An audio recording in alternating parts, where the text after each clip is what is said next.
edition of On the Hash with Hatfield. We are glad you are all tuned in on this particular episode as we talk to you before all the region football championship games get going. 24 across the state in Virginia high school football. Hope everyone had a great Thanksgiving, and it should be a lot of fun for this weekend's action. But before we dive into all that, get the leftover turkey, get all the sides and cranberry, the stuffing, all the great things. We've had some interesting sports action across the landscape lately. I want to shout out some folks with ties to our state. How about Keandre Lambert from Maury High School catching the game winner in that 4-overtime affair with Texas A&M as Auburn gets ready to take on Alabama in the Iron Bowl. I'm sure Willie's going to be heckling our man, Mr. Lambert. NFL action, you had a doozy of a game with the Lions and Bears. I don't know what Matt Eberflus was doing, letting the clock run out. Nonetheless, Detroit still with the best record in the sport, at least tied with it alongside Kansas City in terms of the loss column. Other two games not that competitive as the Packers won with ease at Lambeau, and the Cowboys pulled away from the G-Men, finally got Dallas a home win this year. And there's all kinds of college football action this weekend that we'll be chatting it up with you all about during 757 Saturday Sports Talk with yours truly and the coach, Ed Young. It'll come your way approximately 10 a.m. to 12 noon like it did last week when we were out there for the Neptune Bowl as the principal beat Atlantis University and that one. But we'll begin things in terms of the discussion points. We'll tackle the region championships. We got a special guest with Norcom head football coach Anthony Hawkins, whose Greyhounds will be taking on the Lafayette Rams coming up in the Region 3A finals at Warner Stadium in Williamsburg. But the whole Hayfield Hawk saga, if you haven't been following it, if you haven't been tuned to all the media outlets or our website at virginiapreps.com, when the news broke on Monday late in the afternoon, their principal Thompson, deciding to withdraw them from the 2024 postseason. Of course, there was all kinds of controversy that stemmed from when Daryl Overton got hired, he coming in from Freedom High School of Woodbridge, to get you all up to speed on what transpired. Back-to-back state championships. This team outscored its opponents 668-75 on the year. That's nearly 61-7 per game. Had just one blemish in late October against Riverdale Baptist, 55-30. They beat Edison in the region quarters, 75-7, but they had 31 transfers on their roster, which transfers all over the place across the state and all over the nation in sports, high school football. We see it in college basketball, college football. And they end up getting a 2-year postseason ban by the Virginia High School League. They found a lot of inconsistencies, a lot of things wrong with what transpired there, although there was no illegal players that you would say requires forfeitures by the Hawks. They go to a court. Judge ends up putting them back in the postseason. They get a temporary injunction. The fans, I should say the parents of these football players, were outraged. And the whole region playoff picture got turned upside down on its head, on its axis, the day of the postseason 2 weeks ago on November the 15th. I, in fact, was doing an Old Dominion women's basketball game at Chartway Arena in Norfolk when my phone just continued to buzz. I had to put it on silent for all the different messages and texts and incoming alerts I was receiving. So teams like, for example, the 8th seed in Robinson, who was 3-7, they're on a bus ride to a playoff game, I believe, at Lake Braddock, and they get told you're out of the playoffs now. And then they had to reseed the playoffs, and teams ended up beginning their quarterfinals on a Tuesday, which was followed by on a Thursday. It was followed by games this past Tuesday. Well, this news comes out on Monday, the day before the playoffs, and some thoughts on all this.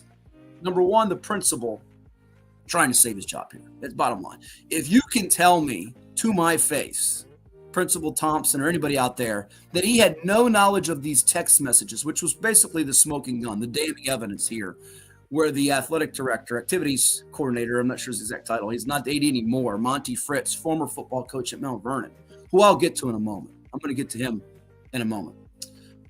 Basically is essentially bragging, and there's the word of homeless used in all of this. And you can make your own opinions, form your own, thoughts on all of this as we move it along. But if you can tell me for a second he had no knowledge prior or beforehand, I'm not buying it. Not buying it. So this is a method to save his job. And the bottom line, the overriding thing of all this, no matter whether you're happy, sad, in between, I'm disappointed that this has become statewide and in a lot of respects national news. And it puts a little bit of a black mark, bad eye on Virginia high school football. We should be celebrating these athletes, not spending 10, 15, 20 minutes bloviating about this whole topic. And the ones that lose in the end are the kids.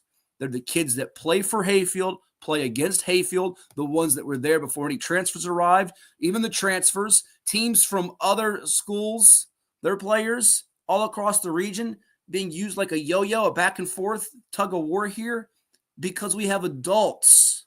We have administrators, people in positions of power who make decisions, who are supposed to be the ones teaching our youth, not making wise, judicious choices.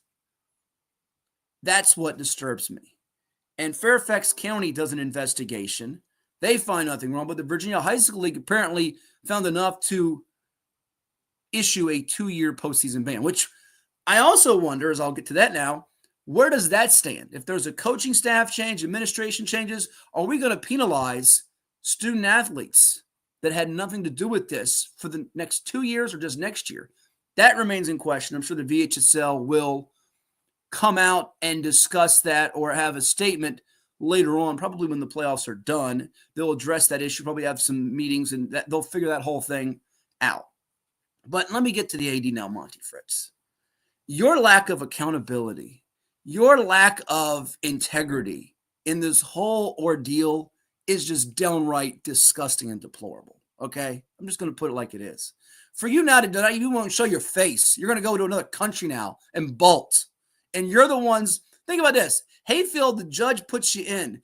And now because of this guy with stupid, I'll just call it a stupid decision to text and brag about this and not shut your mouth and go about your business. Instead of just, having to be, in the entertainment, I don't even know where your head is. You have cost these kids a chance to compete for a state title. You can say it's Daryl Overton's fault. You can say it's your principal, your boss's fault. But had you shut your mouth, this would not have come out and been as big an issue as it was. It wouldn't have been.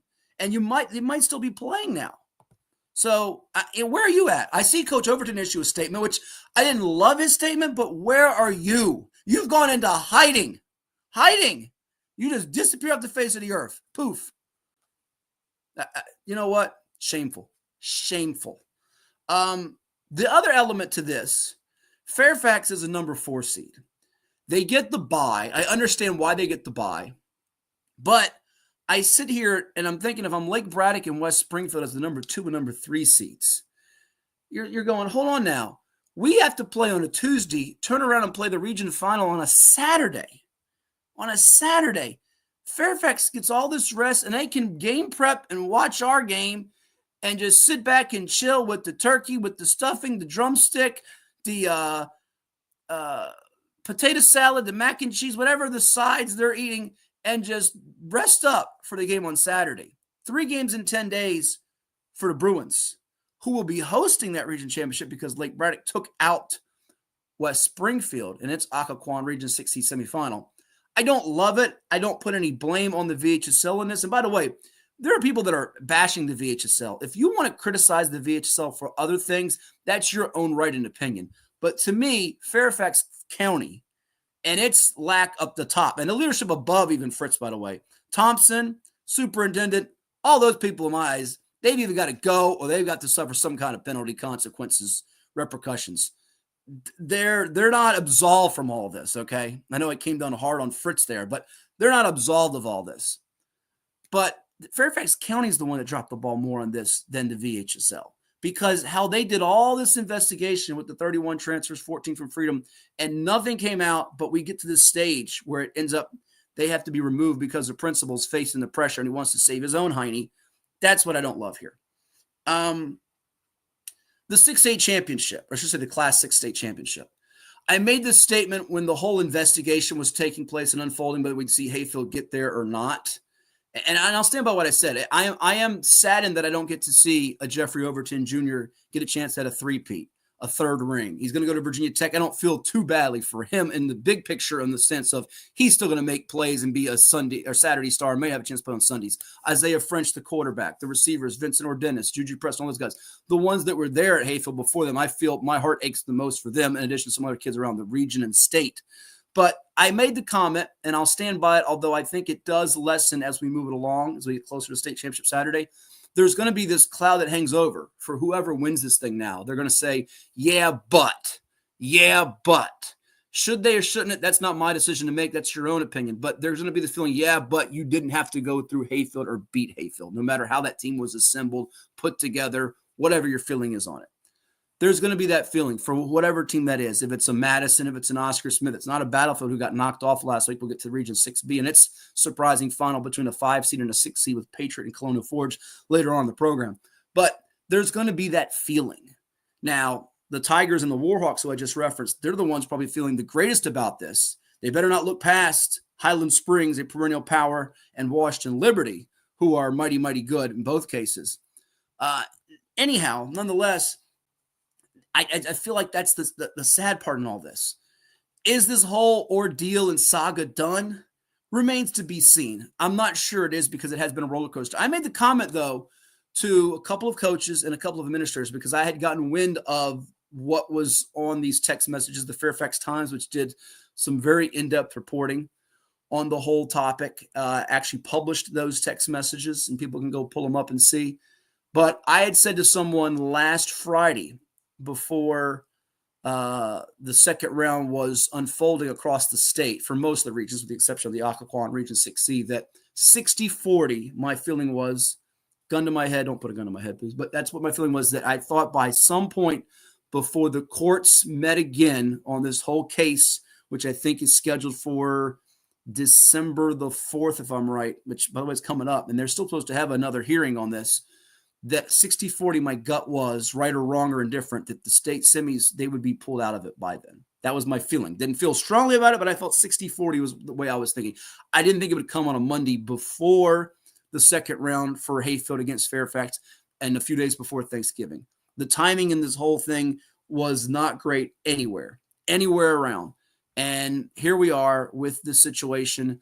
And now we've got region playoff championship games to go over.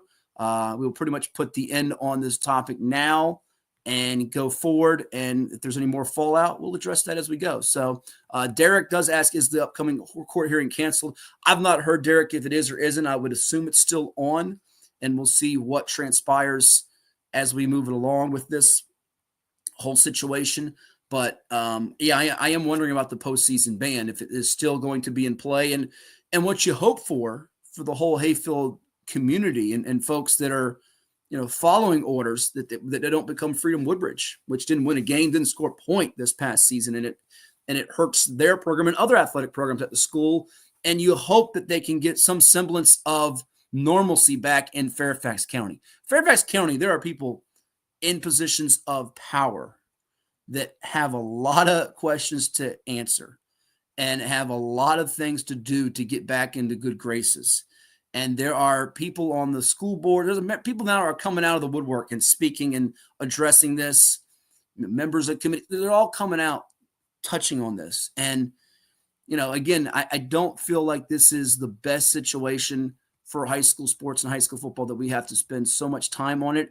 But the reality is that is the hot button topic that everybody's talking about. It's moving all the way up to DC and beyond statewide. They're all hitting on it on social media, the message boards. It is the fodder. VHSL does not have a huge problem on its hands with Hayfield and state championship and this controversy now, because they won't be in the title game. But now we wait to see who does make it to JMU in Harrisonburg, where I hope to be yet again doing the call with Andy Hayes on the NFHS Network for those Class 6 and Class 5 finals. Lord willing is my partner on 757 Saturday Sports Talk. Coach Ed Young always says. Want to know from you all out there, what is the best region championship matchup? There's 24 across the board. I'll be watching some games today on the NFHS Network. As I mentioned, all kinds of sports action, not just the football, high school, college, and pro. College basketball, it's been feast week.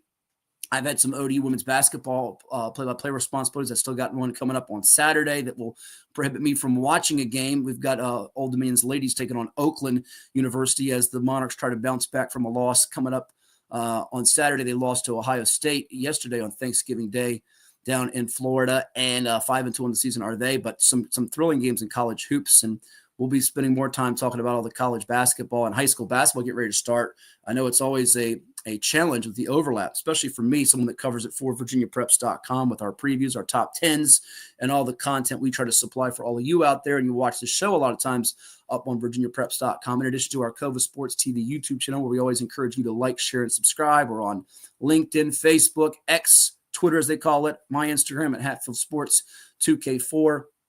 But very fun and busy time of the year as we get the holiday shopping done on a Black Friday and get ready for Christmas coming up and enjoy this festive holiday time of year with friends, family, loved ones, all of you out there. Okay, coming up next on the show, you're going to hear from Anthony Hawkins. He's the head football coach of the IC Norcom Greyhounds. And once upon a time, he was a freshman on a state championship team back in 1993 for the late, great Joe Langston, which the stadium's named out there in Norcom. About the Greyhounds, what they're doing this year and their big matchup with Lafayette. How do they take down the Rams, who are 12-0? We'll ask him about that and his standout players and so much more. It's all coming your way right here on Cova Sports TV. But let's hear a quick word from our friends at Town Bank. I grew up here. I know this town. I know the people here. More important, they know me. As a banker at Town Bank, we become part of the communities we serve. The people who bank with us, our members, know us. When you bank with Town Bank, you'll know your banker. You'll know you can reach us, and you'll know we're here for you. What is more? Is it more reps, more strength, more stamina? We say it's all of that, but it's greater than just what's in the mirror. It's about improving your mental and physical health. More is a feeling of achievement, fulfillment, confidence. It's looking better, feeling better, being better. And it's our mission to get you there. Because here, you are more. One Life Fitness.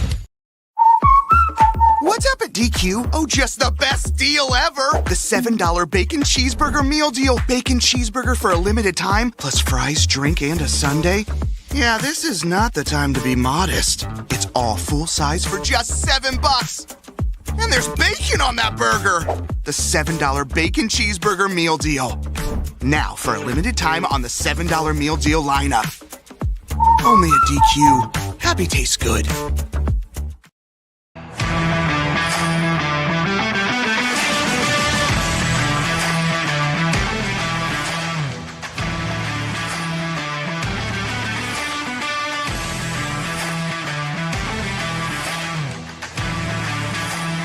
And welcome you back to On the Hash with Hatfield. Like, share, and subscribe to our YouTube channel with Cova Sports TV, wherever you may be tuning in. We thank you for doing so on this particular Thanksgiving feast week, holiday weekend for all those, and we're all grateful for getting to watch some talented student athletes compete for region championships this week. And those programs that will be doing so at Region 3A, the IC Norcom Greyhounds, our guest was a part of a state championship team. I think it was 31 years ago. He'll tell us more about that as the 8-4 Greyhounds get ready to take on the undefeated Lafayette Rams, the number 1 seed in Region 3, coming up on Friday night at Warner Stadium in Williamsburg. Lafayette currently ranked number 3 in the state in our Class 3 top 10 rankings on VirginiaPreps.com. We say hello to the head coach of the Norcom Greyhounds, Anthony Hawkins. Coach, happy Thanksgiving to you. How's life treating you?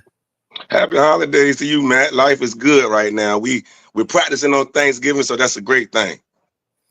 It is a good thing, and it's an especially comforting thing given what transpired a year ago. Your program, unfortunately, did not get the opportunity to compete in the postseason. It's something we've talked about going back to the offseason and now. Spoke with you about it, one of your standout players that we'll discuss coming up here, Matthew Alton, the big-time talent who's going to be taking his talents to the college football level and do some great things. But how much has that just been the rallying cry for your program, Coach, that – you didn't get this chance last year, now savor the moment and opportunity? Well, Matt, it was an unfortunate situation at the time. Last year was kind of a dark feel around the program, and but the guys persevered. Especially the guys that stayed, they persevered. They have a chip on their shoulder about this postseason, and they have brought into the culture and the program, and they're leading by example with their play on the field, with their studious behavior within the school and in the community, and they're really taking on our mantra of win whatever is needed through the commitment of excellence. and we're just ready and prepared to play on Friday. Play a great program in Lafayette, So we're definitely ready and prepared for Friday. Yeah, I want to get to that because Norcom has some history with Lafayette in the postseason. They've beaten you guys before. You guys have beaten them before. So it's not really a new thing as far as I don't feel like either program's intimidated by the other, and both have a respect for what each other brings to the table. Before we dive into that matchup, though, let's talk on some of these key guys for you. It all starts with the guy with I say the best first name in the state because it is Matthew Alton, who's going to Penn State. He once was committed to Virginia Tech. And really one of the seminal moments, Coach, and I brought it up on the podcast here recently, your losses were all to undefeated teams. Oscar Smith, unbeaten, playing for a region championship. Thomas Jefferson of Richmond, unbeaten, playing for a region championship. You look at Maury, unbeaten, playing for a region championship. And then Granby had the one blemish, a game that was right there for you 7-6. But before that, you put Alton in as like a wildcat. He ran the ball. Had just an awesome week. Was our Chicho's Pizza 757 football player of the week. Tell us about what he's brought in all three phases because he does it for you in all three phases. Most definitely. He's a very humble, respectable kid, man. Great kid. But as far let me go back to our schedule. Like as far as our schedule was a strategic plan as far as, playing these out of district games and getting us prepared for this time of the year. And Matt was a great leader in that journey, as far as putting us on his back and using his athleticism, his smartness, his football IQ, and just putting us on his back. He's a talent. He's a unicorn, man. Size, speed, quickness, football IQ. So he's a great guy to have on your team. Most definitely, he's a great guy to have on your team. He's a system kid, a Norcom kid. He's been there since his freshman year. His family came up in Norcom. His brother played with my son in 2018-19, Maurice. So he's a Norcom guy. He's a Norcom guy. He stayed throughout the things that we had going on as far as the ban last year from the playoffs. We lost some star guys to some schools because they wanted to play in the playoffs last year. But this kid, he stayed, he persevered through it, and he's right here at the cusp of winning a regional championship and going on to the state semis. He's much deserving of that. So we're really working hard, and I'm just blessed and happy to have him. I want to get to some other guys that contributed for you, like a Marquell Johnson who catches the football, Jody Shelton, those linemen, those defenders, in addition here in a moment. But to finish up with Matthew for a second, he made the choice to Virginia Tech. He then reopened it, now going to Penn State. I mean, they have to be thrilled to be getting a guy of his talent and skill set because it feels like he's just scratching the surface of what he can become years from now. Yes, he definitely has. Like last year is when he really blew up the scene. As far as recruiters and people seeing his talent and how different he is as a student athlete and how he could make your program take your program to the next level. With him signing to Tech, he just had so much going on. So many schools coming at him. He hadn't really sat back and really got to gather all the information himself and put it into terms of where he wanted to be the 4 years. But he really feels at home with Penn State.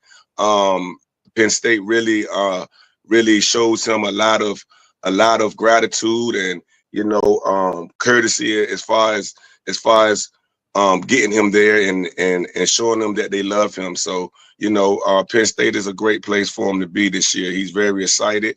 He's ready, like I said, he's ready to win a regional and state championship. You remember the feeling, don't you? 1993 state championship. Tell us, for those out there, there's a lot of proud alums and the Norcom fan base. It's a unique, passionate group of people. 1993 state championship under the late, great Joe Langston, beat Langley 19-0. Program's been knocking on the door, Coach. Had a couple of close losses. I was there to watch two of them against Phoebus in 2011. It was 24-20 under Coach Larry Archie. Then in overtime, 7-6 in triple OT in 2018 as Torres Jones was balling out on defense, and we see now what he's done defensively at James Madison. and just been so close to that point. Have you brought up some of the good and the bad being so close, and maybe some other alums? You mentioned your son, Kassan Dixon, Matthew's brother, Maurice, who played with him. What have you done here as you get ready for this matchup with Lafayette coming up, as far as rekindling some of those emotions, but also knowing just how precious and special this is? That's a great question, Matt. Being from Norcom and playing at Norcom as a freshman on that state championship team, it was monumental. It was something that you really can't.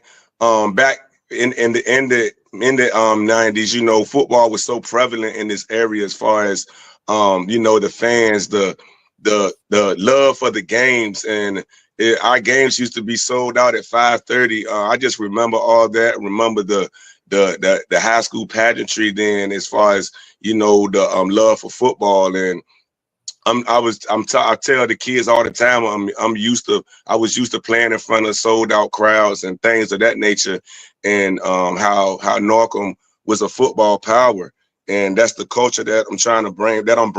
I'm bringing back, and we're right here. The same as the team from 2018, 2011. We have to get over this regional championship hump, win this game, and get to the state semifinals. And this year we have a great chance. We're playing against a great team. We have a great chance. We're a great team myself, and we're prepared. Have played the games to prepare us for this point. Yeah, I definitely think you've grown from those opportunities, those moments when you played some high-level competition with the Oscar Smiths, the Thomas Jeffersons, the Morys, the Grammys, and so on and so forth here. As you know, a lot of it's who you play and also your own personnel. So let's dive into some of those that have helped you get to this point, from the Jody Sheltons to the Marquell Johnsons. We hit on Alton, of course, and defensively, even the guys in the trenches, because some of those linemen don't get to hear their names called or written about in the papers, on the blogs, online, but they're instrumental to you being in this position to have a chance to go to states, correct? Correct. So this year, along came, I had a new defensive coordinator. So early in the year, we were learning. We were still learning the defensive scheme. So the teams we played that were perennial powers, it was kind of tough in the second half. We gave them a fight in the first half. It was kind of tough in the second half. So, but now we're playing our best football with those guys that I came in with 2 years ago, the class of 25 guys. We have guys like Frederico Staten Jr. He's a Norcom guy, been here since his freshman year, made all district last year, all district this year. Led in tackles, led in interceptions last year. We have guys like Zaylen Smith, a senior DB receiver, great kid. We have Jody Shelton Jr. He played receiver and DB last year. He's moved in at quarterback, taking over helm, and he has done an awesome job with us as far as commanding the offense and putting points on the board, doing what he's taught to do. And also we have players like Jaden Gordon, been at Norcom for 4 years, our center. Tyree Tabron, our offensive right guard. He's made all district last year and this year. He's on the cusp of having. He has D1 AA offers. He has D2 offers. We have Jahari Whitfield. We have Cortez Phillips. It's so many guys that we have that can make a difference in the game, that you might not know, because we have Matthew makes so much noise with him being a number 4 player in the country. But we have so many compliments to him, and it's great. And as much as teams are moving on and teams are not advancing, you start to see the players that you would not see in the regular season because of the teams that's playing now. So it's a great situation we're in. Absolutely. I've been at your Thomas Jefferson of Richmond game earlier in the season, Coach. And I'm glad you brought Federico Staten, because I think he's one of the more underrated guys defensively in the entire 757 in state. But Jordan Cross, and I believe, is it number 51? Is that Ramir Schofield? Yes, Ramir Schofield is an animal. Ramir Schofield made a lot of plays for you on defense. And where have you seen the most improvement, being on the offensive side, defensive side, from game 1 to now? Where have you think you've improved the most? Or is it even in maybe the third aspect, like special teams? I say we're balanced. We're balanced and improved in all 3 aspects of the game. game since the beginning of the year. And like I said, we're playing our best football right now when you want to be playing your best football. Going into the playoffs, the kids have picked up on the system. They're elevated, and they're ready to go. And you can see it as far as our execution and how fast and physical we're playing. But last week, the guys kind of unconsciously lost their focus in the second half last week. They tried to give me a heart attack. But because in the first half, we dominated the first half, and we played great football, like one of the best first halves we played this year. This year. Mm-hmm. And when I went in at halftime, we talked about that. We're talking about keeping our foot on the gas and staying focused. But these kids, I guess they tried to give me a heart attack, and we had a couple of miscues. But in retrospect, that helped us because we learned what we need to do in situations like that moving forward, and how we need to fix that. So, I take everything as a learning experience, So, like I said, it's grateful to be here, Matt, and I'm excited. I'm excited about Friday. I'm excited about playing this perennial power. I'm excited because we're 2-1 versus Lafayette with the 3 times we have played them. We're 2-1. We actually have never lost at Wayner Stadium against them. They came to Norcom and beat us, and we beat them twice there. That's right. 2017, you're absolutely spot on. 15-10. Look at you knowing the homework and the background there. And 49-12, they got you in a makeup game that was pretty much weather delayed, and you finished up. Got them 25-7, or Coach Robert Jackson in 2019 in the postseason. I'll get you on this, and I can talk with you all day. Look forward to watching what's ahead for you and the Greyhounds in this big battle with the Rams. I mean, they're putting up a lot of points per game, Coach. As you know, this is a really good team under Andy Lynn, averaging coming into this game just a shade under 47 points per game, and their defense is giving up just 5.5. What's it going to take execution-wise, offensively, to score on them, and defensively to keep their attack in check, because they have a mixture of backs and they're really not dependent on just one guy to get it done for them? Right. Like I said, I'm excited about this. I love this time of the year, especially playing against a good program, good coaching.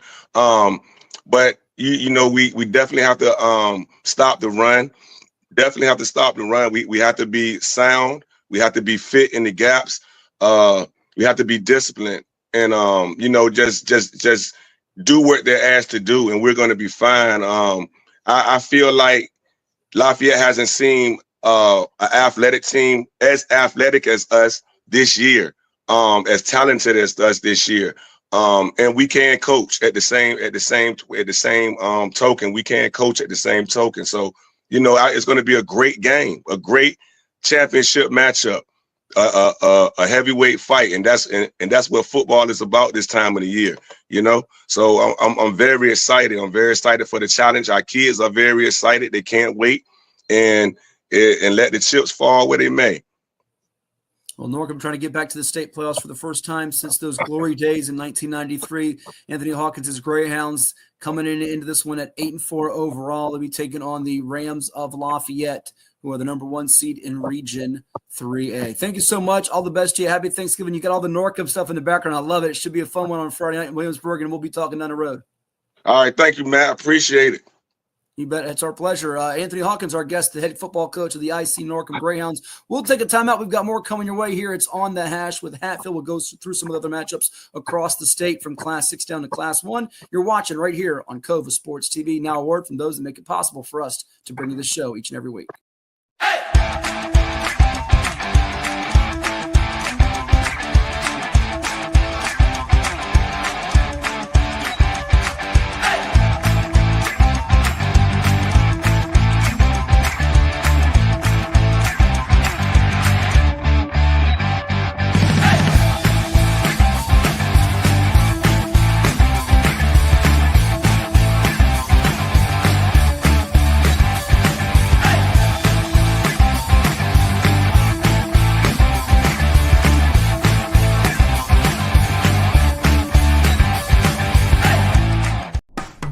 After more than 50 years of innovation, AstroTurf still leads the way. The inventor of artificial turf does it all, right here in the USA. We engineer, test, manufacture, and install the world's most innovative fibers and turf technologies, with over 30,000 tracks and fields worldwide. AstroTurf, powered by Sport Group.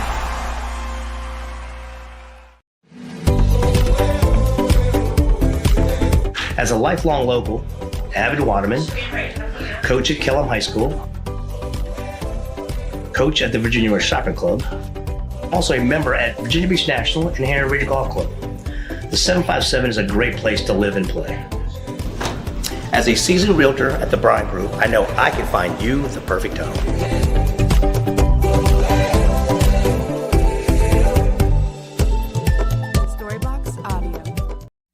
Well, it's everybody's favorite time of year again. Time to prepare to make your annual donation to that infernal revenue service. And if you're like me, you need help. Help to keep that donation as small as possible.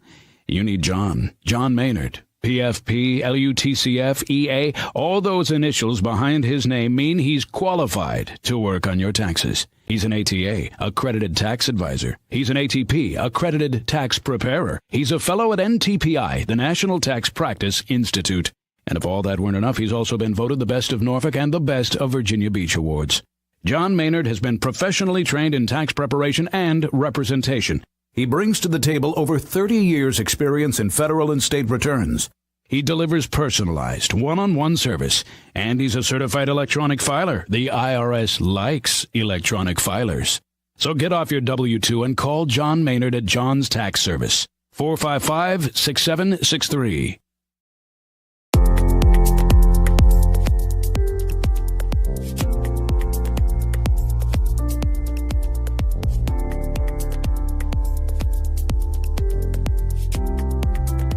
And we welcome you back to On the Hash with Hatfield. Like, share, and subscribe to our Cova Sports TV YouTube channel, wherever you may be tuning in. We thank you for doing so. As we get you ready for the 24 region championship football games across the state, we'll go through it rapid fire style. We'll try to get this done in. There's 24 region championships. Let's see if I can tackle each in a minute or less. It's going to be hard. But we'll do our best here to go through it rapid fire style for you on this edition of the program. As always, we always encourage your comments, your feedback, your input as we finish up this latest season of On the Hash with Hatfield. And there are some compelling matchups on the board here for Region Championship Friday and Saturday. There's some games on Saturday too, not just on this particular Black Friday. All right, let's get you the bracket board and share it with you on the screen here and go through it as we attempt to do that with you on the pod, wherever you may be tuning in, IG, as well as on Facebook, VirginiaPreps.com, Cova Sports TV on YouTube, all over the web. We thank you for doing so. And also people checking it out and listening on Apple and Spotify. So we'll give you some audio with it since you can't see this bracket for those of you just listening, not watching. We're going to start from the Class 6 down to Class 1. Oscar Smith Tigers, the number 1 seed, hosting the Highland Springs Springers at Beard DeLong Easley Field. Remember, last year it was Highland Springs beating the Tigers, 4 rushing touchdowns in that game. But that was a young Tigers team. Their quarterback then was a freshman, Alani Andrews III. Their stud receiver, Travis Johnson, then was a sophomore. Andrews now a 10th grader. Johnson now an 11th grader, both highly recruited, and they have a lot of talent on both sides of the ball. Chris Scott's team, I think their defense with 3 straight shutouts from every level on up on that defense. When you look at the defensive line with guys like Jordan Rayner up front, when you look at the linebackers with Malachi White, one of those key contributors, and then the secondaries can blanket you and keep things in front of you with Jamari Deloach, the Cincinnati commit, Jane Dabbs, the Army commit at safety, Jaden Coble. There's so many others on this defense that eat time and time again. They stay hungry. Even in Thanksgiving week, they stay mighty, mighty hungry. Look, even another one of their all-region performers that was a freshman this year, second-team all-region freshman, Lennox Williams. Watch out for him on that defensive front. Highland Springs, how healthy are they? Their backs have been dinged up this year. Eric Bird, Dayron Ferguson, they've been in some physical battles. They got beat by 2 7-5-7 teams, and Phoebus and Maury by double digits on their field. Now they go to Chesapeake. I'm never going to count out Lauren Johnson's team. They'll be ready to go with his son, Brennan Johnson, a two-time state defensive player of the year and 3-time region defensive player of the year. He's the Region 6A defensive player of the year in that linebacker safety hybrid role. But in the end, can Nelson Lane make enough plays in the passing game? Can his receivers get separation? I see this being a close to the vest defensive game. I have it scored as a double-digit win by the Tigers, 22-10, I think, on my picks. But Coach Young, my partner's got this going down to the wire, Tigers and Springers fans, and he thinks there's a real chance that Highland Springs could take this one. But he's going 14-13 Tigers. I'm going 22-10 Oscar Smith. By the way, you want to see all the picks. They're going up at about 1 p.m., maybe 5 minutes to 1 p.m. Eastern on our VIP board for subscribers of VirginiaPreps.com. And right now in the totals, round 2, I was 39-8. He was 38-9. Both hitting at an 80% mark there. However, for the playoffs, I'm 114-18. That's 86.4%. He's 112-20, 84.8%. So I'm 2 games up. I got to stay in front, folks. We'll tell you the disagreements as we move it along. Colonial Forge and the Patriot Pioneers. Let's go down to Region 6B. Didn't see this having a chance of matching up, these two, in this particular ball game, but we're here with it now. And interestingly enough, as we look at this matchup here, we both have the same pick. You got to check it out later on our VIP board. I'm not going to give it away here. But as we look at the matchup, Colonial Forge offensively pretty balanced. They can run it and throw it. Tayshawn Jones catching it, running it with their key back in Josiah Bryson. Jake Mangano, Defensive Player of the Year in the Commonwealth District. Patriots stud running back Jackson McCarter went out. Hasn't played the last 4 games, and he was going to be a 2,000-yard candidate for rushing this year. But now they've turned to Buddy Noakes, catching the football, using sort of that Swiss Army knife, getting it from Tyler Knutson. I think this game could have some points on the board. I don't think they'll be in as big of a defensive battle as both of them were engaged in during the semifinals as the 1 and 2 seeds went down. Colonial Forge, they've been here before. They're going for their 6th region title. Patriot looking for its first. This will be a whale of a ball game, and they met during the regular season. Colonial Forge actually won that game that McCarter played in, by the way, and had 200-plus on the ground, 35-27 back on September 20th. We'll see if Patriot can muster up enough of the offense without him. Colonial Forge, very savvy coaching staff, and Battlefield we thought would be a real state championship contender. They did not get through. Amazing. Their defense gave up no more than 10 points in any of their 12 games and did not make it through. So I will say this, and I said it last week, and I feel bad about saying it, but I'll be perfectly blunt. I feel like the winner of that Highland Springs Oscar Smith game is going to maybe not coast to the state championship, but I feel like that is almost more of your state semifinal type of game in Region 6A. Let's go down to Occoquan Region 6C. We spent a lot of time on Hayfield, but what about what Lake Braddock has done offensively? I don't think enough is being said about that. And by the way, we didn't put in the score there. We apologize. Lake Braddock did win its semifinal game over West Springfield to get to this point, 54-19. So it's not there on the screen for you, but 54-19. So Mike Doherty's team back in the region championship. They won it last year. They've had the number of Fairfax lately. When you look at the series here all time, they've had more control of it. They've beaten Fairfax 9 times out of 11. This year, regular season, it was a pretty, I'd say, comfortable 35-21 win, 9-game winning streak. It's going to be, can Fairfax's offense stay up tempo and keep the Lake Braddock defense on their heels? Lake Braddock's offense has scored 35-plus on 7 different occasions during its 9-game winning streak. I think they have enough firepower, versatility, that I would give the nod to the Bruins in this matchup. We go down to 6D. It's Madison and Washington Liberty. I love this game here. You've got the electric Dominic Nicely for Madison, who in the regular season alone, some of his numbers were just incredible. He had 129 rushes for 876 yards, 13 TDs, 29 grabs for 576, 9 TDs, 17 kick and punt returns for 397, and 2 more end zone trips. He's a player, but Washington Liberty's defense, they have balance on offense, but their defense led by Ben Hughes, whose older brother Elijah plays at Southern Cal, defensive line. He could wreck this game off the edge if he can break down some of the protections and make Madison's offense have to play on 3rd and long situations. This might not be an easy game for Justin Counts' Warhawks, who are going for their 5th consecutive state semifinal. For Washington Liberty, this is uncharted territory. First time in a region finals since 1975. I like the Warhawks in this game, but Washington Liberty, they have enough on offense to give them some trouble, especially with John Maltesta, wide receiver for them. He was the Liberty District Offensive Player of the Year. We haven't given WL enough love, and I think some of that's been because in Nova this year, the overriding story that's overshadowed so much has been Hayfield, and they deserve more attention, and Madison is trying to get back to that level. Might be on a collision course, certainly feels like, in the state championship level with Oscar Smith. They met before in a state final at ODU. This time it would be at JMU if they get there all the way. And who's going to be that other weapon to help complement and take pressure off it nicely. Their two closest games here were against Westfield, and we'll see if that gives them a little more confidence and breathing room that they've gotten through their Concord rival, who doesn't have their number by any means, but it's given them their toughest tests. Moving down to Class 5, I love the storyline of this one. It's Mark Hall, the head coach at Salem, playing his alma mater in Green Run. He once was a two-sport all-Tidewater standout for the Stallions. Now he's taken on Brandon Williams' team, which won the double overtime thriller. And by the way, I'm glad I saw some video. It was submitted to me. There was a couple questionable calls in that Indian River game, not just that hurt the Braves, but also could have hurt the Stallions. Stallions could have won this game a lot easier than they did. They had some missed opportunities in the first half. The big story here is, how does Salem's defense go about stopping Jaden Anderson? Because in the last meeting, 175 yards, 2 touchdowns, 9 grabs. And by the way, the quarterback, Kassan Farrar, who had the game-winning touchdown yard sneak on 4th and goal against Indian River, his last time against Salem, 262 through the air with 4 TDs to go with 92 yards rushing and a score. Now, the Sun Devils have enough weapons. They've got Willie Moore, the area's leading rusher. They have Jason Scooter Williams at quarterback. They got Fabian Wells, who just recently opened up his recruitment.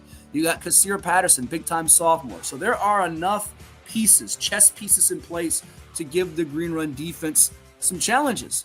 But I just wonder if the Salem defense can actually bottle up Green Run's attack. And if the running game, how prevalent will it be here for Green Run if they have to go to it in this spot? It's going to be a cold night in Virginia Beach, but they have Charles Jackson, they have a bowling ball in Terrence Ely. Until Salem gets over this hurdle of Green Run, I give the Stallions the nod, because remember, there was 13 straight losses from 2011 to 21 for Green Run against Salem. That pendulum has now swung the other direction. 6 consecutive wins for Brandon Williams' crew. Green Run wants to get back to the state semis where they would possibly see Maury.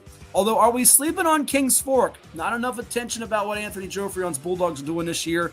They're now sitting in this matchup at 11-1. They dusted Menchfield. They beat Nansman River. They're a Suffolk rival. Scoreless first half. They opened it up in the second half.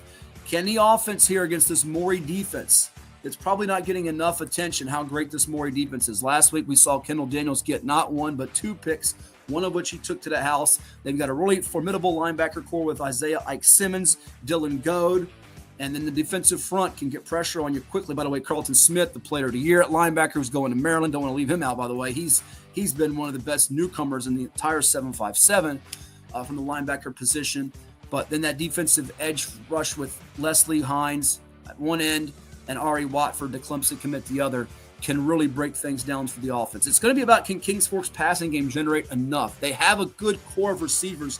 Who's going to take that mantle in this game and try to create a mismatch or two against Maury's secondary, which is much easier said than done. They have Jamel Mackey, Keontae Bumper, Sadarius Wynn, because if it's just all about Javon Ford running, I don't see him bludgeoning the Maury defense for 200 plus and keeping the Commodores offense off the field.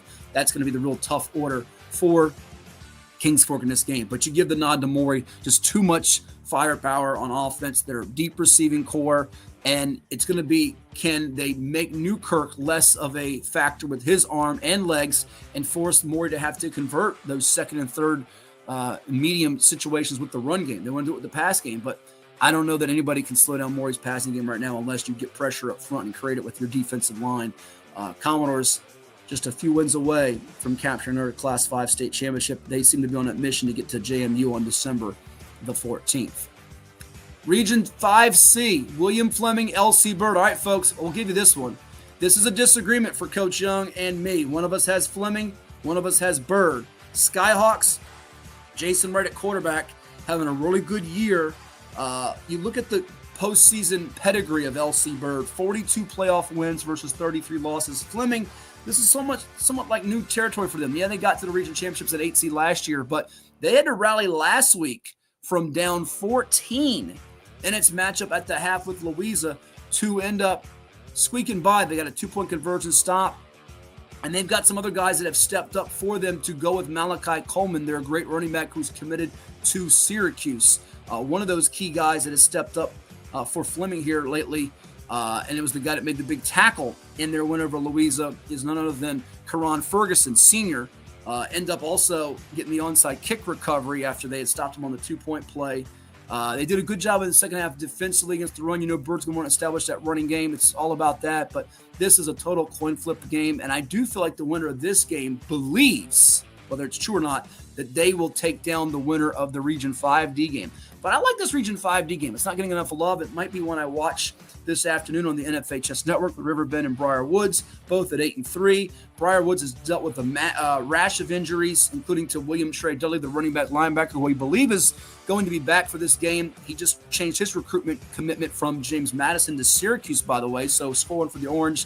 Tough for the Dukes fans, and they won't get to see him play possibly his final high school game before there. If Briar Woods can get through this one, it's another game that's a disagreement for Coach Young and me. I think it comes down to two things. One, how does the Briar Woods run defense hold up against that physical ground attack led by JoJo Thomas for Riverbend? Thomas has been great all year long, had 145 yards and 3 TDs against Stonebridge. He's now just 139 yards away from 2,000 for the season and has 25 rushing scores.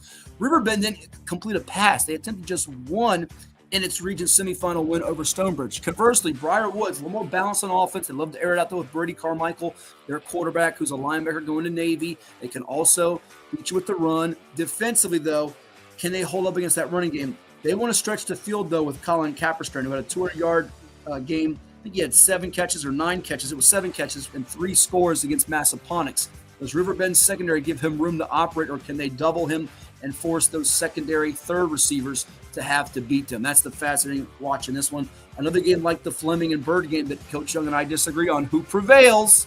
You got to check it out on VIP to see who's got the 1 seeds winning, who has the 2 seeds winning, or is it a mixture? It's a mixture. We'll see. All right, let's go to Class 4 now.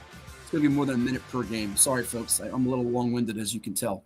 Phoebus and Hampton. Coach Young actually has this as a shutout, and it's not for the Crabbers getting the shutout. You know, the last time Hampton has beaten Phoebus in the playoffs, believe this or not, it was 2005. I was there on Black Friday, day after Thanksgiving, when they came in and beat the late, great Bill D's Phantoms, did the Crabbers in a surprise. Tyrod Taylor was a junior quarterback. Yeah, Tyrod, now the backup to Aaron Rodgers with the New York Football Jets, 757 legend.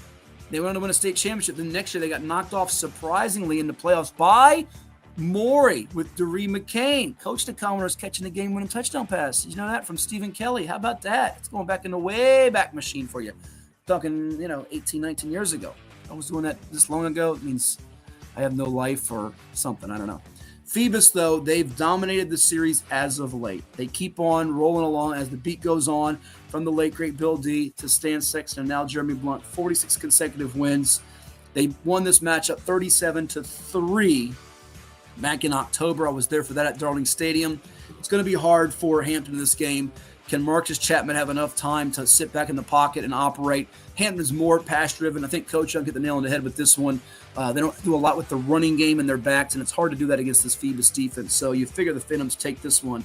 But there's always intrigue when Hampton and Phoebus play because it is one of the storied rivalries in our state's history. And if Woodrow Wilson's Crabbers ever pulled it off, you talk about shockwaves around the state, it would be shockwaves around the state. That's why you play the games, Hampton. This is your motivation. This is a chance to make some history and keep Phoebus from achieving some history and getting a four-peat. But as it stands right now, my feeling is this is a game for Phoebus to win and pretty comfortably. This is not a comfortable pick here. Dinwiddie, Verona. I feel like this could be the team with the ball last wins. You could have a last-second kick. It could require overtime. The storylines in this game are great. I'm sure our man Denny Lewis for Virginia Preps will be there documenting it for us and breaking it down. Harry Dalton. How phenomenal has this guy been? Listen to his numbers, folks. In his career, he's accounted for 11,010 total yards and 156 touchdowns. Coming into this game, we're talking about 5,778 yards passing, 65 TDs, 5,232 yards rushing, and 91 more scores. Incredible. This year, he's got 22 touchdown passes, 22 touchdown runs. Mikael Johnson's a big play weapon for him on the offense. And Dinwiddie's coming off a 70-burger against King George. The Verona defense, though, how exceptional have they been? They've held 10 straight foes to 19 points or less since giving up 37 in the double OT loss to Indian River back in game 1. It was a lot hotter than in late August. Much colder now here in November as we get ready to turn the calendar to December. And look, if you look at this big picture, winner of this game is going to feel like it's going to see Phoebus in the state championship because A and B are cross-bracketing with C and D for the state semifinal round. I think it comes down to, well, the intrigue is how the Verona defense goes about containing Dalton. Up-tempo offense for Dinwiddie. Verona can come at you in waves defensively. What does Dinwiddie's defense do in trying to stop the Verona offense engineered by a very composed dual-threat sophomore quarterback in Caleb Weish? He's accounted for over 2,000 yards, 21 touchdowns. This is a nail-biter game, and this should be one heck of a battle. What Verona did to Huguenot was mighty impressive, and then Dinwiddie turned around and said, hey, hold my, we can't say beer, but hold my drink because we're going to go score 70 on King George and double them up. So this game is to me, the best region championship on the board is this game right here. It should be a whale of a game, and I can see it truly going either way. Not to, kind of hedge myself. Predicting a winner in this game is mighty, mighty hard to do. Mighty, mighty hard to do. They played 10 times and they can split 5-5. I'm just being totally honest with you. And Dinwiddie's offensive line has been an unsung unit all year long. What they do against that defensive front against Jay Sean Richardson, that's going to be compelling theater to watch too if it gets close late. And perhaps if Dinwiddie's got the ball tied or trailing, trying to drive to win the game, that place will be rocking at Dinwiddie for that game. John Champ, Tuscarora. And by the way, shout out to, there's some great fans for both Dinwiddie and Verona. A lot of them are subscribers and readers and viewers even of this podcast. Shout out to my guys Wayne and Tim out there at Dinwiddie. They do an awesome job, hospitality for the folks at Dinwiddie. John Champ, Tuscarora, Region 4C. Tuskie's defense. We talk about defenses not getting enough attention. We've talked so much and gushed about Battlefield's defense and Oscar Smith's defense and Phoebus's defense and Maury's defense and Madison's defense. Listen to what Tuscarora's defense has done this year, folks. Since giving up in that game that they lost to Independence back on September 6th, 21 points, they have limited their foes to just 5.1 points per game, and they've held 9 straight teams to 7 or less. If they hold John Champ to single digits, I might come on the podcast next week with a Tuscarora hat or a shirt or something on just to give them some love, because this will be one heck of a deal if they do it. Now, by the way, not giving away my pick if I'm taking Tusky or Champ. Coach Young and I differ on who wins this game. We differ on who wins this game. I think it goes down to the wire, and if I tell you that Verona Dinwiddie's the best game of the bunch, John Champ Tuscarora could very easily be the next best game of the bunch.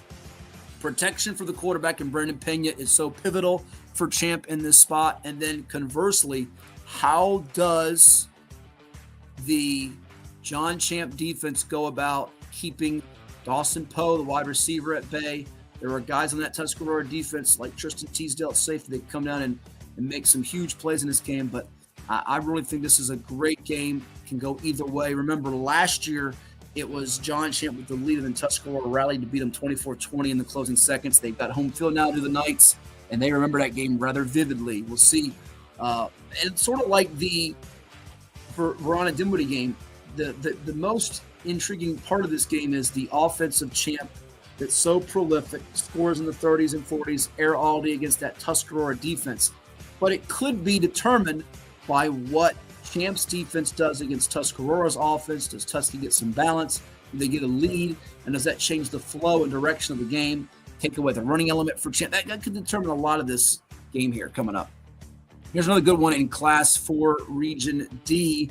Salem and Sharando. Spartans got by GW Danville, which I predicted. Coach Young did not believe in me and believe in the Spartans. We're sorry, guys. You guys got it. But hey, Sharando, you guys ended up getting the job done against Jefferson Forest, 20-14. JF was missing some guys. Now the question for this matchup is the status of the quarterback, Micah Carlson, for Sharando. Coach Rohrbaugh has said it's a game-time decision. He got hurt in the second half of their game with Jefferson Forest. I think that means a whole lot here because Salem now, they've been in the state championship game a number of times. They've played and won a bunch of them, 10 in fact. They've won 9 straight since the loss they had to William Fleming. They also lost to Liberty Christian. They beat Hanley in a close one. Now, Sharando will say we beat them by a wider margin, and they looked good on defense last week. It feels like their defense now, remember they had to break in some new linebackers from a year ago. They've got things figured out on defense, and that could really tell the tale here along with the status of the quarterback for Sharando. Let's move it over to now Class 3 here, Region A, Lafayette and Norcom. You saw and heard what Coach Anthony Hawkins had to say about Norcom, and I think there were some true statements he made. However, I would caution him and the Greyhounds about this. that Lafayette defense is balling out this year, folks. I mean, you look at what Lafayette's defense has done and some of the numbers that they have accrued. It's pretty scary. I mean, Lafayette's defense this year has been on a mission. It's plain and simple. They have been on a total mission. They have really, really bottled up teams. You look at some of the things they've done, 55 sacks. They're giving up less than 6 points a game. They've forced 29 turnovers. They've got 5 defensive touchdowns. Now, that defensive front is what really, leads the way with Daniel Jackson, Defensive Player of the Year in the Brave Rivers District, Breon Stokes. We had on the show last week Braden Smalls, their talented 1,000-yard running back. But then Baum Hogg, their quarterback, also doubles at linebacker where he's got about 100 tackles, and he's a big deal. And then their secondary, I think, is underrated, the speed they've got back there. So they have, I think, the personnel to keep the Norcom passing game from just beating them over the top and having their way. So this is not an easy game for the Greyhounds whatsoever. I'll give you my score. I've got it scored as a low defensive battle type of game. I see it like a 24-8 type of game is what I picked for the Rams. Could be a 16-13 game just as easily.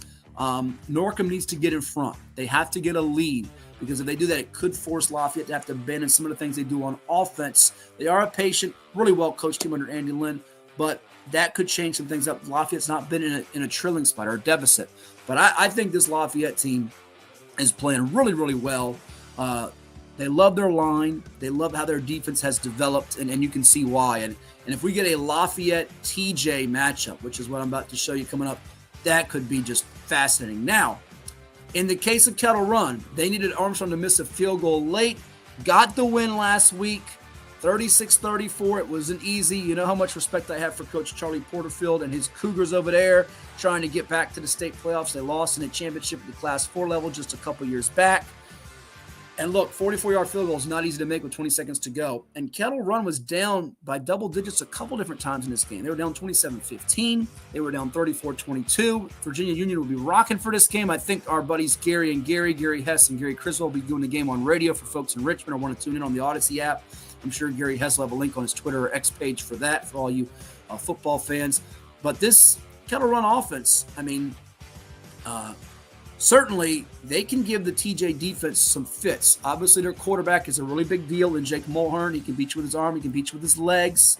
I know that Kettle Run's stud, Colton Quaker, was out with the knee injury in the quarterfinals. I don't know how healthy he is right now. If he's not healthy, that means more Hayden Bell having to do the running for them in this game. You better be fully bared, ready to go against this TJ team because they have some dudes on defense. And Rashad Cherry, quarterback, he missed the time last year. You know he's ready to go. And I think that's going to be a big deal for them in this one. He can beat you with his arms and his legs. And what a season he has had, the 2025 quarterback for the Vikings. And they got the guy they call Steak, Amari Goff. And by the way, Cherry, he's thrown for 24 touchdowns this year. He's run for 19 more scores. He's going to throw for 3,200 yards, which is a big deal. And Goff, the Buckingham transfer, just got another offer. He gets offers every couple days. He's a Power 5 kid with electric, elite speed. I would tell you that those two guys can make Kettle Run's defense really have their heads spinning a little bit. So I give the edge to TJ. It will not stun me if Kettle Run wins this game. But it's a good game. If Quaker's not at 100%, it does impact some of this game. And matter of fact, Coach Young's got it as a 1-point victory for TJ. We'll tell you that. So he thinks it's a lot closer. Kettle Run going to step up on the road and get this win. We shall see. But the defense has to play a lot better because right now, TJ's defense is in sync at all three levels. And I like what I've seen from them going back to that game against Norcom where they had a bunch of guys make plays and tackles and really, really shine throughout. Let's go down to Region 3C, where you have Liberty Christian, the defending state champs, taking on the Turner Ashby Knights. Last year, 505 yards of offense for LCA against this Turner Ashby defense, which has played a lot better, but I just wonder if they have the personnel to deal with Gideon Davidson, and not just Gideon Davidson, but I mean, certainly he's a big deal offensively and on defense at linebacker, where he had a couple picks last year in the state championship. I think people forget about what he does on defense. But last week against Heritage of Lynchburg, quarterback Tyler Jackson was able to throw a touchdown pass to James Deo, who had a 37-yard scoring run in the first quarter. It was 7-0 after one quarter, 14-0 after the second quarter. And then that's where Davidson and the running game just really wore out the Pioneers, 309 yards rushing in that game. And Heritage played a pretty clean game in terms of no turnovers. They did have a lot of penalties, but you better play a clean game. Now they have Bo Baylor and they have Micah Matthews, and Turner Ashby can score some points. I just don't know if they can score enough and keep Davidson at bay to ultimately pull this one out. It is a tall order for them in this matchup. Region 3D, you have Lord Botetourt. The Cavaliers taking on William Byrd. These two teams have some history against each other. And I go back to just last year where it was William Byrd spanking. And they spanked them last year. And this year, Botetourt got revenge regular season. Quentin Jones is running the ball well, as is Tristan Overbay. 200-plus yards rushing against Magna Vista. And people may think that was a total runaway with Magna Vista. Well, it was in the second half. They scored 17 unanswered to do that and win that game. So it ended up being a runaway, but it wasn't a runaway from the very jump in that ball game with Magna Vista. So I look at what Botetourt does, and I feel like that they're going to get the job done in this matchup. Although I would caution you that William Byrd is physical, and I don't think they will be intimidated whatsoever. It's another game that goes down to the wire. I feel like a 24-23 type of game. Coach Jones got it scored 16-12. Would not count out the Terriers, because if their defense plays like they did in the quarterfinals against Stanton River, and Botetourt's defense plays like it did against Northside, this will be a William Byrd road win. But I feel like those two backs and the line of scrimmage play for Botetourt will be enough to get the job done for them in this matchup with the reigning Region 3D champion Terriers, who were such a great story a year ago. Edge, though, goes to the LCA Bulldogs in a state semi matchup if they get through as we expect. And I think they're the clear-cut team to beat in Class 3 unless somebody can figure out a way to corral Gideon Davidson. Region 2A, Poquoson, King William. I'll tell you what, folks, don't sleep on this King William offense. They're a little more diversified than they've been in recent years. And you look at their passing game just this season, Poquoson's going to have to deal with what they've been able to do this year throwing the football. Quarterback spot, Trenton Stallings has thrown for over 1,000 yards and 9 touchdowns.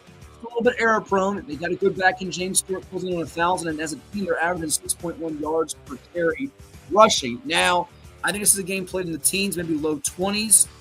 Do the Cavaliers have enough on defense to deal with Poquoson's ground attack? If they need to make a play through the air, Eli Tyndall showed he could do it last week in that tough battle with Central Lunenburg. It was Dom Galakak hauling in the touchdown from Eli Tyndall. Poquoson's defense, though, is playing really, really well, so I think they're up for the test. They've split 4 playoff meetings. This is the 5th one. I've been on the Bull Islanders all year long. I love what King William has done here after the tough start and the really, really brutal schedule.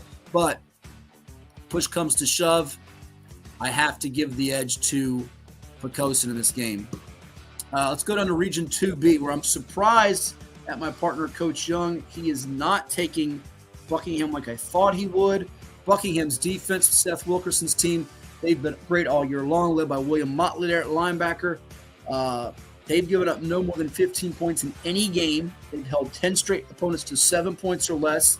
Now, Strasburg has got an offense averaging just under 35 points per game. They beat you with the run, not so much with the pass. Tykeet Coates is a big deal for them. And their defense can't be slept on. They're giving up just 10.3 points per game. This feels like first team of double digits wins, because it could be a 10-7 final. It could be a 7-6 final. It could be a 13-12 final. But it does not feel like there will be a lot of points in this game. If either team hits above 28 points in this game, I will be totally stunned, as this should be a defensive slobber knocker of a game. And Strasburg has the home field advantage despite Buckingham being a perfect 12-0. Crazy to see that, but that was the PowerPoint situation that gave Strasburg the home field edge. We'll see if Buckingham can go on the road and secure what would be one of their biggest wins in an awful long time. And some could argue maybe the biggest win in school history if they get this done. I think it's an evenly matched game, though. Totally evenly matched game. Region 2C, Glenver and Gretna. I think Brody Doyat, the quarterback for Glenver, has accounted for 12 touchdowns this year. How you deal with him is going to be the real test for Gretna. Now, Gretna's played a good schedule, and their defense really stepped it up against Radford and actually the last 2 weeks. But Glenver, to me, offensively, you look at the points they've scored and what Kevin Clifford's been known to do, I think he's really one of the best coaches that not enough people talk about. His staff, they put their players in positions to excel. They spread the field very, very well. You know, when they won the state championship about 10 years ago, they were known more for their defense. And there were some questions about the line of scrimmage for this team this year, but they've bought in. They've gotten better on defense. It's more of a bend but don't break type of unit. And they have a quarterback who is just spectacular. If any player can put his team on his back here and get them all the way through to win a championship at the lower levels, it's Brody Doyot and Glenver at Class 2. So don't be stunned. We're talking so much about the teams coming up like Graham and Union in 2D, Pocosin in 2A, Buckingham still unbeaten. Glenver had the one blemish against Allegheny, who's got themselves a dandy quarterback in Desmond Jordan, who will be back next year. But to me, I think you look at this big picture and you say, yeah, this is Glenver's time. They've been knocking on the door. They've had a couple of heartbreaking losses in playoff games recently to Radford. Radford's out of the way. They beat them pretty convincingly last year. So I feel like they're confident enough and they're ready and battle-tested to get through this spot. 2D. Graham and Union, the G-Men and the Bears. I've talked about it before, that the game they played earlier this season was just a wonderful battle between these two teams. Last year, region championship was Ty Drez Clements running all over Union for 300-plus yards and 4 TDs. It was 33-24, 7-6 at Bullitt Park back in September. Ironically enough, Graham leads the all-time series, 7 wins to 6. They've met 8 times in the playoffs. Union does have the ability to win this game behind its defense. And Keith Chandler running the ball is a big deal. Cam Bosket, too, can also hurt people with his legs. But I look at what Graham does. 2 guys, to me, are real difference makers for Graham in this game. Chris Edwards. He's a 3-phase contributor, offense, defense, special teams, had 1,000 yards receiving a year ago. And then Amari Hill in the trenches, offensive line, defensive line. He gives their quarterback time to operate, that being Dalton Roberts for Graham. And I feel like he's just a difference maker on the line of scrimmage for the Graham G-Men. So this is not an easy game. This is going to be a war. It often is with these two. But when push comes to shove, I do give the edge to Graham. They have enough guys they can spread you out on offense between Gabe Lilly and Gage Palmer and just a bunch of different weapons on the offensive side of the ball. And I think that Graham defense is up for the test. But if you told me Union wins this game, it would not stun me. These two are pretty evenly matched. And as far as the top 24 region championship games, if I was to rate them, told you Dinwiddie Verana's 1. I might go Champ Tuscarora 2. Graham Union belongs in the top 5. You can make a case for an Oscar Smith in a Highland Springs or a Maury in a Kings Fork or a couple other games we've had up here on the screen. But Graham Union, if you're doing a top 5, it belongs in the top 5 without any doubt, because this will be a real battle between these two. In our last few minutes here, we'll go a minute or less on Class 1 because I spent too much time. I'm going to try, folks. Don't hold my feet to the fire. Essex, tell you what, we talked about it with Coach William West of Rappahannock earlier in the year, to beat them for the first time in 29 meetings. They had a 28-game losing streak, and they won that game 13-8. That was mighty, mighty impressive for Rappahannock. But you look at what Essex has done. It's right there on the screen. And this is going to be hard for C.J. Kelly and for Kenneth Madison and that offensive backfield to get something done against that Essex defense. 2 shutouts, and they're now scoring a lot more. I like the Trojans to get revenge, a measure of it in this game as they try to get back to the state championship after last year's heartbreaking loss to Galax. Alta Vista, Buffalo Gap. Buffalo Gap's offense has gotten our attention, but Alta Vista's got LaDainian Stone, and they've scored in the 60s here to start the playoffs off, so they're not afraid of Buffalo Gap. First ever meeting, I think, between these two, and their offense is putting up more points on average than what they did during their 2014 perfect season with Juan Thornhill, who now plays for the Cleveland Browns. So give me the Colonels in this one. Could be a track meet. Could be a fun track meet. That could be the highest scoring playoff game on the whole board, by the way. Maybe the most entertaining if you like touchdowns and long plays. Because I'm not sure the defense is built to stop the other one. I watch it be 7-0, and I'll say, how'd that happen? Bath County and Grayson County, another game that Coach Young and I disagree on. Bath County's offense has been humming. Can they do it against a Grayson team that's played better competition? It's coming off that tough, gritty game with George Wythe. Bath County's not been in a close game, so I want to see how they function in one. I do think this one is down to the wire, and in fact, Coach Young and I disagree. One of us has it 24-22. The other one's got it 21-14. Check it out on the VIP board as a subscriber to VirginiaPreps.com later on. Then you got Landon Lane and the Rye Cove Eagles. Oh, my goodness, have they been good this year, taking on the Eastside Spartans. They won 40-8, did Rye Cove back on October the 11th. Punishing ground attack. And how do the Spartans go about stopping Landon Lane? 2,481 yards of offense. He's accounted for 46 touchdowns this year. He's a machine. I would give the nod here to Rye Cove. I don't think that the gap has been closed so much so that they have a different outcome this go round. So I like the Eagles in this one. But Eastside, really good team. They have some quality underclassmen. I like what Coach Rhodes is doing over there at Eastside out in Coburn, Virginia. So that wraps it up. We went in depth. Can you get a deeper breakdown on your 24 region championships than that? I'm not sure you can. Enjoy all the action, championship action. If time permits, and I can get enough rest before our women's basketball game coming up on Saturday, and I don't keel over, I might give you a little breakdown later with the On the Hash with Hatfield edition as we talk to you on a final weekend of November 2024. We thank you all for tuning in. Like, share, and subscribe to Cova Sports TV. We'll be back for you on Saturday morning with 757 Saturday Sports Talk on Cova Sports TV to break it all down for you. All the region championships, get you set for the state semifinals. Well, there's going to be some region championships on Saturday, so we'll tell you what matchups we do have. And maybe a little basketball snapshot as well. College hoops has been all over the place too. So tune in to Cova Sports TV and have a wonderful Black Friday and sports weekend to close out November and usher in December. Take care, everyone.